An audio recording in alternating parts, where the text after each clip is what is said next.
Você falou no começo que você tinha uma dificuldade, você tinha um certo medo de falar em público. Aí eu te faço essa pergunta novamente, né. Por que que as pessoas, eh, umas têm mais facilidade de falar em público, né, e outras têm menos facilidade e umas têm até a fobia, né. Tem gente que até fobia de falar em público. Por que que acontece esses mecanismos aí? Vamos lá, falta de conhecimento. Eu recebo os 2 públicos. Por que quem fala já em público e se considera que fala muito bem, vem buscar o meu treinamento? Porque precisa de técnica. Quem nada fala, também precisa de técnica. No treinamento, quem me dá mais trabalho? Quem já fala. Quem não fala, vem caladinho, Vem cru. cru, pega a técnica e desenvolve.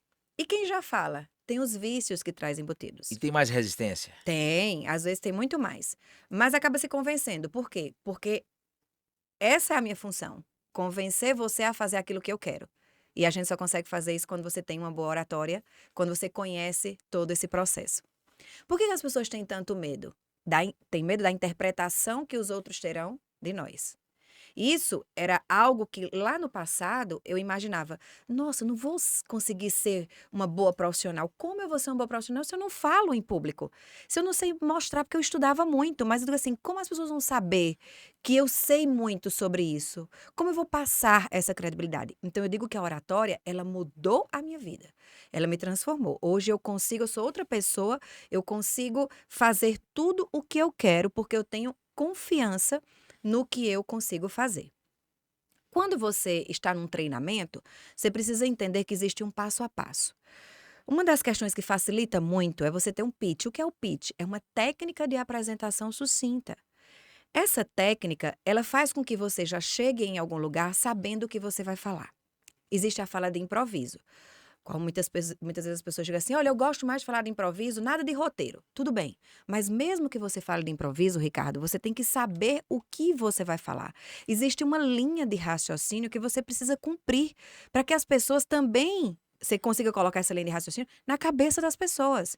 Então, quando você faz aquele treinamento do pitch, você já sabe como você vai chegar e vai ser a abordagem com o seu cliente, né. Vamos imaginar que eu esteja fazendo um pitch aqui: "Shirley, se apresente aqui para o meu público". O que é que vocês querem saber? Se você quer comprar um curso comigo, eu tenho que falar os pontos mais importantes da Shirley Almeida. Então vamos lá. Eu sou uma fonoaudióloga, eu tenho 18 anos, olha que isso é importante, 18 anos Quanto mais de anos, melhor. quanto mais melhor e outra, nessa função Aham. de realizar treinamentos de oratória, né? Sim. Então, eu sou fonoaudióloga, tenho 18 anos de formação com curso de oratória de forma ininterrupta. Já formei mais de 2.000 turmas com mais de 70.000 alunos hoje, tá? Então, eu vou juntar os pontos mais importantes e vou desenvolver com você. Preste atenção.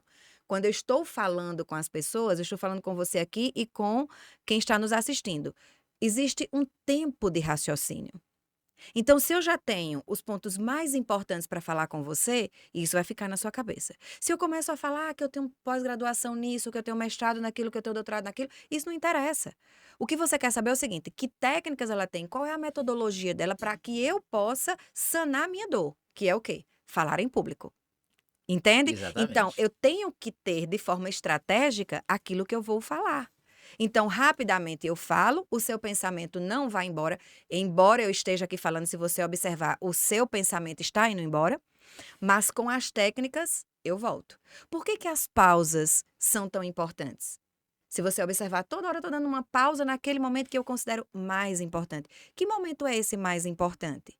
São os momentos das entonações, que eu elevo, que eu diminuo, cada uma tem uma proposta diferente.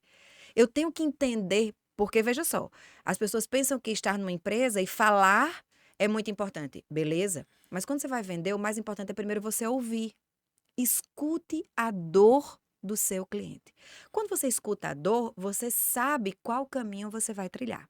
E aí você entra nas estratégias da oratória. Quais são?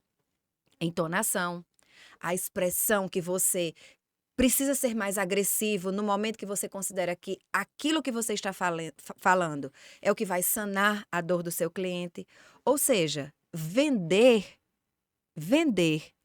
precisa do processo de comunicação.